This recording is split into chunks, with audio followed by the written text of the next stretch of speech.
जिसे ड्राइव करने के लिए आपके साथ एक एक्सपीरियंस ड्राइवर होगा। मनाली आकर आप सबसे पहले वशिष्ठ टेम्पल में विजिट कर सकते हैं, जो कि 4000 साल पुराना एंशिएंट हिंदू मंदिर है। ये मंदिर रामायण काल के ऋषि वशिष्ठ को समर्पित है, जो कि भगवान राम और लक्ष्मण जी के गुरु भी थे। इस मंदिर के पास एक हॉट वाटर स्प्रिंग भी है, जहाँ पूरे साल गर्म पानी बहता है और माना जाता है कि इस पानी में काफी मेडिसिनल प्रॉपर्टीज भी है, जिससे हमारी स्किन की काफी सारी प्रॉब्लम्स क्योर भी हो जाती है। यहाँ पे लेडीज और जेंट्स के लिए प्रॉपर अलग अलग बेदिंग एरियाज बनाए हुए हैं और इस मंदिर में आकर आपको इस हॉट वाटर स्प्रिंग में डुबकी भी जरूर लगानी चाहिए।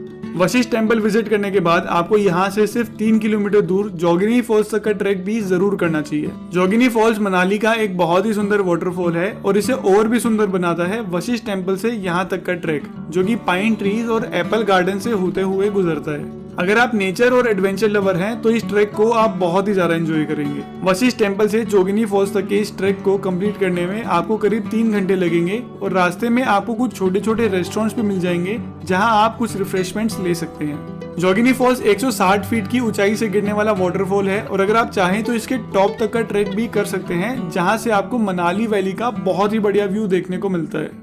मनाली आकर आपको यहाँ के सबसे फेमस और सबसे सीनिक रोहतांग पास पे विजिट करना बिल्कुल भी मिस नहीं करना चाहिए। 13,000 फीट से भी ज्यादा के ऑल्टीट्यूड पे स्थित रोहतांग पास हिमालयस के सबसे ऊंचे पासेस में से एक है और यहाँ से आपको हिमालयस के पीर पंजल रेंज का बहुत ही बढ़िया व्यू देखने को मिलता है। रोहतांग पास मनाली से सिर्फ 50 किलोमीटर दूर है, लेकिन यहाँ के स्नो कैप्ड माउंटेन्स और नेचुरल ब्यूटी का जो व्यू आपको देखने को मिलता है उसे वर्ड्स में डिस्क्राइब नहीं किया जा सकता।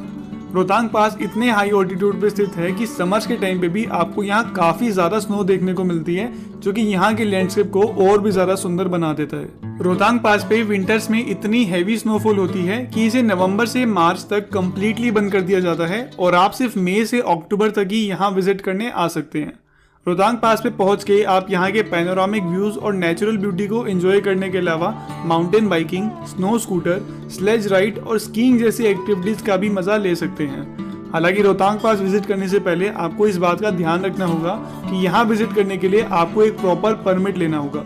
रोहतांग पास एक बहुत ही सेंसिटिव एरिया है और यहाँ की नेचुरल ब्यूटी को प्रिजर्व करने के लिए हिमाचल प्रदेश गवर्नमेंट ने यहाँ आने वाले व्हीकल्स पे लिमिट लगाने के लिए इस परमिट को इंट्रोड्यूस किया है। रोहतांग पास के लिए 2 तरह के परमिट्स होते हैं। एक वो परमिट जो आपको मनाली से रोहतांग पास तक जाने के लिए लेना होता है और एक वो परमिट जो आपको रोहतांग पास से आगे जाके लद्दाख या स्पीति वाले रास्ते के लिए लेना होता है। अगर आप मनाली से सिर्फ रोहतांग पास विजिट करना चाहते हैं तो आपको 500 रुपए की परमिट फी और 50 रुपए की कंजेशन फी पे करके अपना परमिट लेना होगा। और अगर आप रोहतांग पास से आगे जाके लद्दाख या स्पीति जाना चाहते हैं तो आपको सिर्फ 50 रुपए की कंजेशन फी पे करके अपना परमिट मिल जाएगा। ये परमिट आपको डिस्ट्रिक्ट एडमिनिस्ट्रेशन कुल्लू की ऑफिशियल वेबसाइट से मिनिमम 2 दिन पहले लेना होगा और रोहतांग पास पे एक दिन में सिर्फ 1200 व्हीकल्स ही अलाउड होते हैं, तो मेक श्योर कि आप अपना परमिट एडवांस में ही बुक कर लें।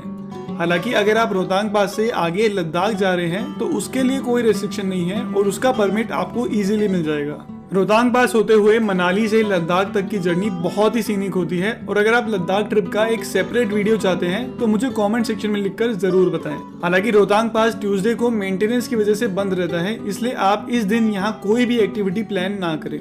ये परमिट आपको सिर्फ मनाली से रोहतांग पास जाने के लिए चाहिए होता है, लेकिन अगर आप लद्दाख या स्पीति वाले रास्ते से रोहतांग पास होते हुए मनाली आ रहे हैं तो आपको इस तरह के किसी भी परमिट की जरूरत नहीं है और आप इजीली यहाँ आ सकते हैं। रोहतांग पास के बाद आप यहाँ की एक और famous tourist attraction Solang valley भी विजिट कर सकते हैं। सोलंग वैली मनाली से सिर्फ 14 किलोमीटर दूर एक बहुत ही सीनिक वैली है, जो कि मनाली से रोहतांग पास वाले रास्ते पे ही लोकेटेड है। सोलंग वैली अपने स्नो कैप्ड माउंटेन्स और लश ग्रीन लैंडस्केप की वजह से फेमस है और एडवेंचर लवर्स के लिए तो ये एक मस्ट विजिट प्लेस है। मनाली की सारी एडवेंचर एक्टिविटीज जैसे कि paragliding, cable ropeway, snow scooter और जॉर्बिंग आपको सोलंग वैली में ही देखने को मिलती है। विंटर्स के टाइम पे सोलंग वैली पूरी तरह से स्नो में कवर हो जाती है, जो कि इसे स्कीइंग और बाकी विंटर एक्टिविटीज के लिए परफेक्ट डेस्टिनेशन बनाता है। सोलंग वैली की ज्यादातर एडवेंचर एक्टिविटीज आप 500 रुपए से 2000 रुपए में बहुत अच्छे से एंजॉय कर सकते हैं। हमारी लिस्ट में अगला नाम है हडिम्बा देवी टेम्पल का। हडिम्बा देवी टेम्पल मनाली का एक काफी फेमस टेम्पल है जो कि महाभारत काल के पांडव भीम की वाइफ हडिम्बा देवी को समर्पित है। 1553 में बना ये मंदिर ओल्ड मनाली से सिर्फ 3 किलोमीटर दूर देवदार के फॉरेस्ट में सिचुएटेड है और ये मंदिर अपने यूनिक आर्किटेक्चर की वजह से भी फेमस है। पगोडा स्टाइल आर्किटेक्चर में बना ये मंदिर मेनली लकड़ी और पत्थर से बना है जो कि अपने वुडन गेट्स और कोन शेप्ड रूफ की वजह से जाना जाता है और इस तरह का आर्किटेक्चर आपको बहुत ही कम हिंदू मंदिरों में देखने को मिलता है। हडिम्बा देवी टेम्पल विजिट करने के बाद आप यहाँ से कुछ ही किलोमीटर दूर जाना विलेज के जाना वाटरफॉल पे भी विजिट करने जा सकते हैं जो कि 30 फीट की हाइट से बहने वाला एक बहुत ही सीनिक वाटरफॉल है। इस वाटरफॉल तक पहुंचने के लिए आपको पाइन और देवदार के डेंस फॉरेस्ट में से ट्रैक करना होगा जो कि एक बहुत ही सुंदर ट्रैक होता है। ट्रैकिंग की बात करें तो मनाली से आपको काफी सारे एडवेंचरस और सीनिक ट्रैक ऑप्शंस मिलते हैं और आप मनाली से हमता पास ट्रैक, 20 कुंड ट्रैक, ब्रिगू लेक ट्रैक, देव डिब्बा ट्रैक, सर पास ट्रैक, चंद्रखनी पास ट्रैक और रानी सुई ट्रैक का मजा ले सकते हैं। मनाली आकर यहाँ के टूरिस्ट प्लेसेस के अलावा आपको यहाँ के ट्रैकिंग रूट्स को भी जरूर एक्सप्लोर करना चाहिए क्योंकि मनाली के ट्रैक पूरे हिमाचल के